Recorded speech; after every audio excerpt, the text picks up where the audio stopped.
ውድ ቤተሰቦቼ ተመልሼ መጥቻለሁ። ተመልሼ ስመጣ እንግዲህ ሄሉና ናቲ የማያውቃቸው የለም ብዬ አላስብም። ከዚህ በፊት እንደምታውቁ ሄሉና ናቲ በጣም ተጣልተዋል። ሄሉ የራሷን ህይወት ከአንዱም ሁለት ጀምራለች፣ ቀለበትም አስራለች እና በህይወታችን መጣላትም እንዳለ መታረቅም እንዳለ መግባባትም እንዳለ የእኛ ልጆች መቼ ነው የሚያስተምሩን ማለት ነው። ምክንያቱም ትናንትና በተሰራ ቪዲዮ በስተመጨረሻው ሄርሜላ በመጣችበት ፓርት አብርሽም እንደዛው እየተሰደበ ሩታም እንደዛው እየተሰደበ ፈትቼዋለሁ ብለሻል እና አያገባኝም ብለሻል። አሁንስ ምን ፍለጋ ነው የመጣችሁ የሚልም ብዙ የሚነሳ ነገሮች አሉ። አሰላሙ አለይኩም ወራህመቱላሂ ወበረካቱ። ውድ ቤተሰቦቼ ሰላም ሰላም ብያለሁ። በያላችሁበት ሰላማችሁ በዝዝት ተረፍረፍ ይበልልኝ። ይህንን ቪዲዮ ከወደዳችሁ ላይክ፣ ሼር፣ ሰብስክራይብ እያደረጋችሁ ቤተሰቡ ነው። እንግዲህ እኔ ምክንያት አድርጌ ነው በእነ ሄሉ የመጣሁት ማለት ነው። ምክንያቱም እነ ሄሉ በጣም ተጣልተው ብዙ ጊዜ ናቴ እንደምታዩት ከሀገር ወጥቶ ኖሮ 2 ዓመት አካባቢ ቁጭ ብሎ አሁን አገር ሲገባ አያችሁ ከሄሉ ጋር ምን አይነት ፍቅርና ደስ የሚል ታይም እንደሚያሳልፉ ማለት ነው። የኛ ልጆች ሁልጊዜም ለሰው መሸቅያ የሆኑ መነገጃ የሆኑ አንድ ቪዲዮ ከተሰራ ሙሉ በሙሉ እየተወሰደ እየተሰራባቸው ያንን እያለን ምስጋና የለም ሲለን እንወዳቸዋለን፣ እናደንቃቸዋለን። ሲለን ደግሞ አብርሽንም እንሰድባለን፣ ሩታንም እንሰድባለን ማለት ነው። ግን ይሄንን ነገር እስቲ የኛም ልጆች አስተምሩን፣ ይሄንን ተግባር ማለት ነው።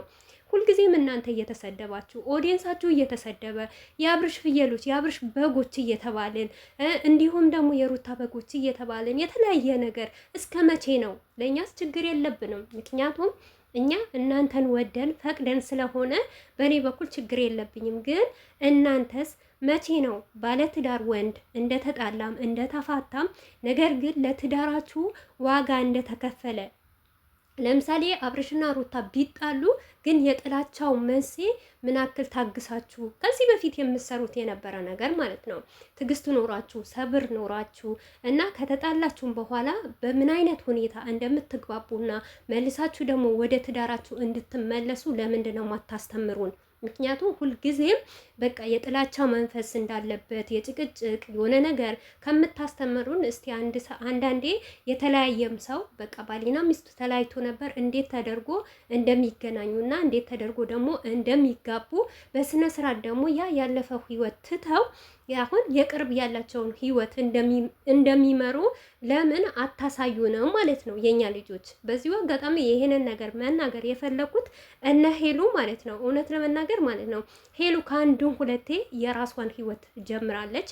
ቀለበት ማሰር ሞር ደርሳለች። ነገር ግን ያንን ነገር ትታ ህይወት ይቀጥላል። ገና ሴት ልጅ ነኝ እና ተሰብሬ አልቀርም። አሁንም ደግሞ ከበፊት የመጀመሪያ ፍቅረኛዋ እንግዲህ እንደምታውቁ ናቲ ነው፣ ሌላ አልነበረም። ሚዲያ ላይ ስናቃት ሄሉ ከናሆ ጋር ከወንድሟ ጋር ነበረ ምናቃት።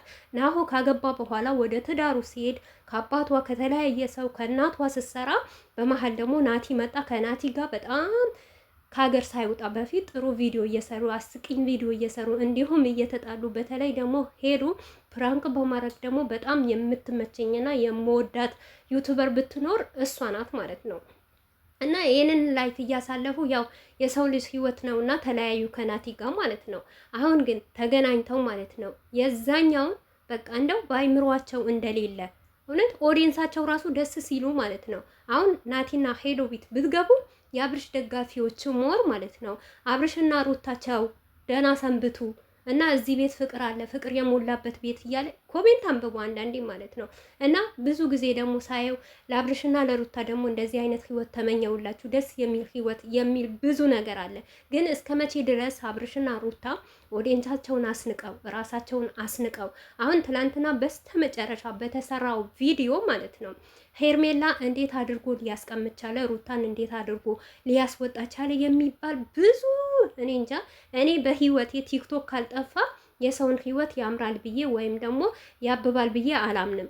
ምክንያቱም የሆነ ነገር እየተባለ አይዲያ አድርገው ለኛ ልጆች ይሰጣሉ። የኛ ልጆች ደግሞ ይስሩ እንጂ ለክብራቸው ለትዳራቸው ማንን ገብቶ ቢጨፍርበት ደንታ የላቸውም። ግን ይሄንን ነገር ብር ብቻ ማየት ሳይሆን አንዳንዴ ክብርም የሚባል ነገር ለኦዲየንስም ኦዲየንስስ ደግሞ ከአብርሽና ከሩታ ምን አይነት ትምህርት ነው የሚማረው? አሁን ለምሳሌ ሄሉና ናቲ በመጀመሪያ ደረጃ ተጣሉ፣ ብዙ ቦታ ደረሱ። ነገር ግን ታግሶ እሱ በሰው ሀገር ሆኖ እሷ በሀገሯ ሆና ሌላ ህይወት መርታ፣ ግን ያ የመጀመሪያ ፍቅረኛ ወይም ደግሞ የመጀመሪያው ህይወት በጣም እንደሚጣፍጥና በጣም ለእሷ ቦታ ልዩ ቦታ እንዳለው ስታቅ ሄሉ ተመልሳ የመጀመሪያውን ህይወቷ መምራት ጀመረች ማለት ነው። የእኛስ ልጆች ሄርሜላን አብርሽ ለምንድን ነው ከህይወቱ ማያወጣው? እና ሩታ ደግሞ ተናዳ ተመልሳ እሷም ደግሞ ሌላ ወንድ አምጥታ ጀስት አብርሽን የሚሰራውን ስራ አብርሽን የሚተው ነው።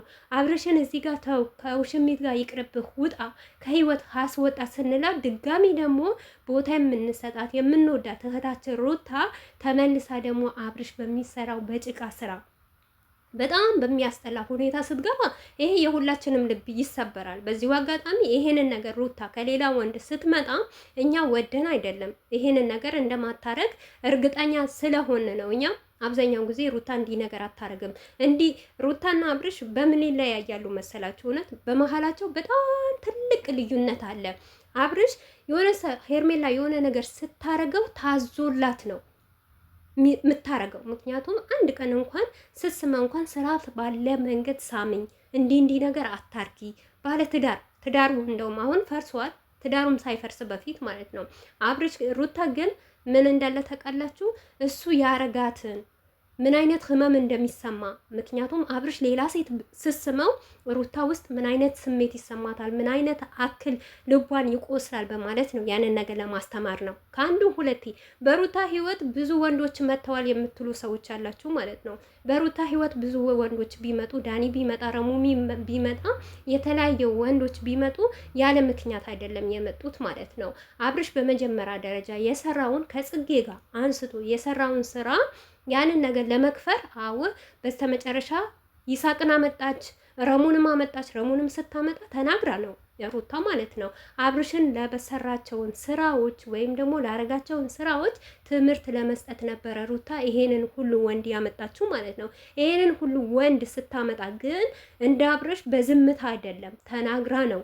እኔ አብርሽ ልቤ እንዳቆሰለኝ ልቤ እንዳሳመመኝም እኔም ደግሞ የእሱን ልብ ማቁሰልና ህመሙ ምን ያክል እንደሆነ ለማሳየት ፈልጌ ነው ስትል መልስ ሰታ ነው ቪዲዮ ምሰራው ማለት ነው።